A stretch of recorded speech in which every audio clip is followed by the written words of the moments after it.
Minasan, konnichiwa. Indonesia ni aru ryoko gaisha no Jabato International no doga o goran itadaki arigatou gozaimasu. Watashi tachi wa Indonesia ni aru nichijou ya mezurashii mono o teema ni doga o sakusei shite iku yotei desu. 今回はインドネシアの伝統的お菓子タペウリをジャカルタのお母さんに作ってもらいました。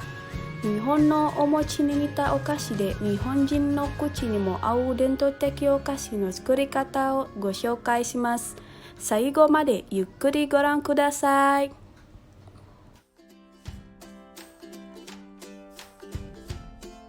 Halo, nama saya Anita. Di rumah ini, saya tinggal bersama dengan 4 anggota keluarga lainnya. Ada suami, anak-anak, dan juga ibu saya. Oh ya, hari ini adalah hari libur. Hari di mana kami biasanya menikmati aktivitas yang cukup santai. Salah satunya adalah bersepeda. Di masa pandemi ini, bersepeda hanya bisa kami lakukan di area sekitar rumah kami saja. Namun, walaupun begitu, anak-anak tetap terlihat senang. Perkenalkan, ini ibu saya. Di usianya yang lebih dari 60 tahun, beliau tetap terlihat sehat dan segar, bukan? Hari ini beliau berencana membuat salah satu hidangan khas dari Betawi. Namanya tape uli. Dan untuk mendapatkan bahan-bahan utama dari tape uli tersebut, beliau berencana untuk pergi ke pasar tradisional yang jaraknya cukup dekat dari rumah kami. Hanya sekitar 10 menit berjalan kaki. Setibanya di pasar tradisional, toko pertama yang ibu saya tuju adalah toko penjual beras. Di toko ini, beliau akan membeli 1 liter beras ketan putih dan 1 liter beras ketan hitam. Dan juga ragi sebagai bahan utama pemanis dari tape. Kemudian toko kedua yang beliau tuju adalah toko penjual kelapa. Kelapa yang digunakan untuk membuat adonan uli biasanya tidak terlalu tua dan tidak terlalu muda. Kelapa tersebut harus dikupas dengan bersih, kemudian dicuci, lalu diparut.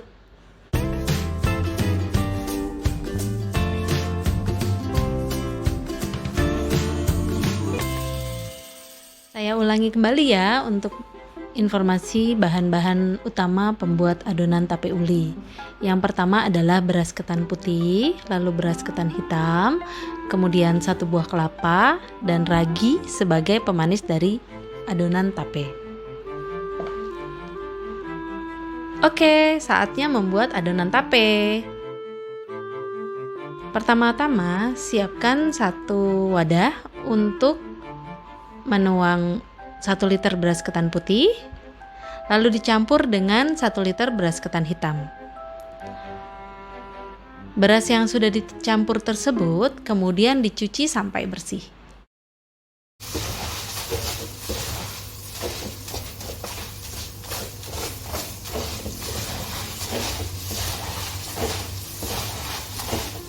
Setelah dicuci bersih, beras kemudian dituang ke 1 wadah untuk direndam selama kurang lebih 1 jam. Siapkan dandang dan kukusan sebagai alat untuk mengukus beras tersebut. Proses pengukusan beras ketan ini dilakukan selama 2 kali ya. Pertama, dikukus selama kurang lebih 30 menit. Jangan lupa ditutup daun pisang ya supaya wangi.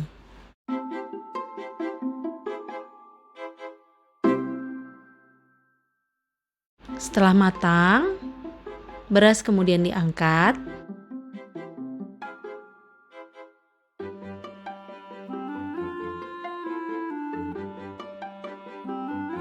dituang ke dalam wadah untuk dicuci.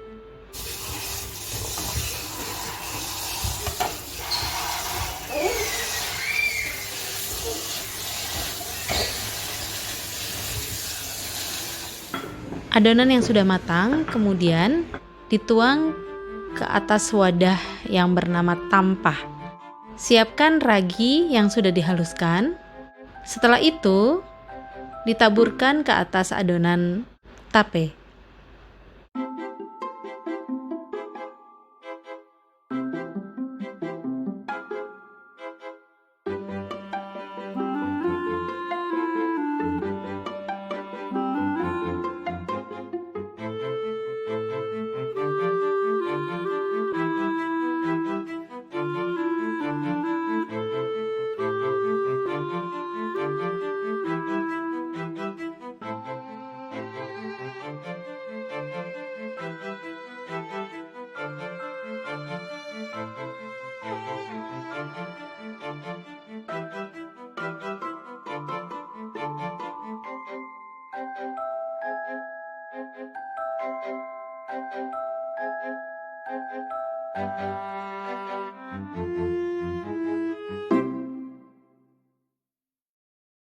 Adonan kemudian dipindah ke dalam satu wadah untuk disimpan dan didiamkan selama kurang lebih 3 malam. Oke, sekarang saatnya membuat adonan uli. Siapkan satu wadah, kemudian tuang 1 liter beras ketan putih.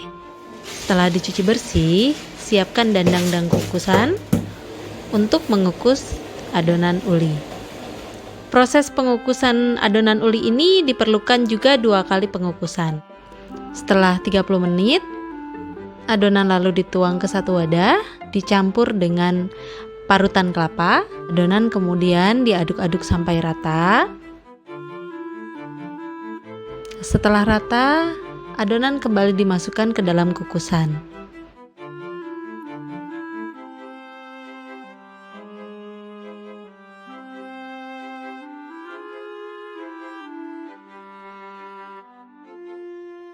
Kemudian dikukus kembali selama kurang lebih 45 menit.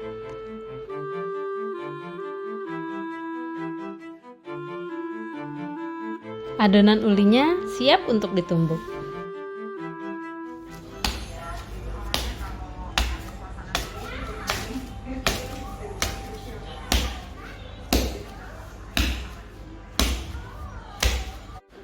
Proses penumbukan ini memakan waktu kurang lebih 30 menit sampai hasilnya benar-benar halus.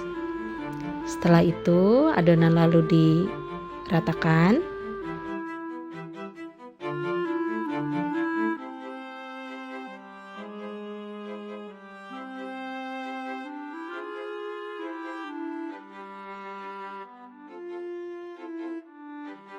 Lalu dilakukan proses pembungkusan. Pembungkusan ini menggunakan daun pisang. Dan jenis daun pisangnya adalah daun pisang batu. Menurut ibu saya, daun pisang batu adalah yang paling baik untuk membungkus adonan uli.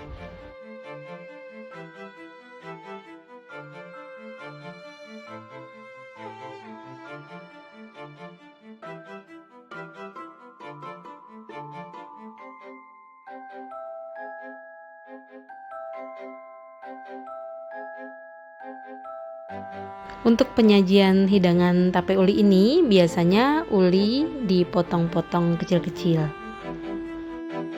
Saatnya menikmati tape uli. Oh ya, hidangan ini sangat cocok dinikmati dengan suguhan teh panas atau juga kopi bagi penikmat kopi. Untuk anak kecil, biasanya mereka hanya memakan ulinya saja. Sedangkan kami yang dewasa bisa dihidangkan bersama dengan tape. Terima kasih telah menonton video kami. Nikmati video kami selanjutnya. Jangan lupa like dan subscribe ya. Bye-bye.